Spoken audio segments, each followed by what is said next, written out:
శ్రీవారిని హీరో వేణు దర్శించుకున్నారు. ఉదయం వీఐపీ విరామ సమయంలో స్వామివారి మూల విరాట్ను దర్శించి హుండీలో కానుకలు సమర్పించి మొక్కులు చెల్లించారు. ఈ సందర్భంగా ఆలయ సిబ్బంది వేణుకు తీర్థప్రసాదాలను అందజేశారు.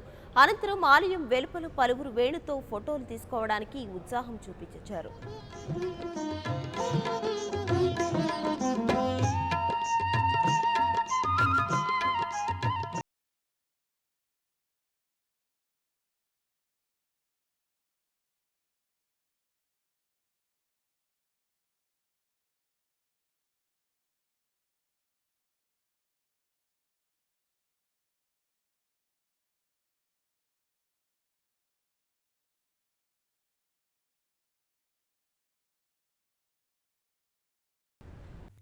For more updates, please subscribe 99 TV Telugu.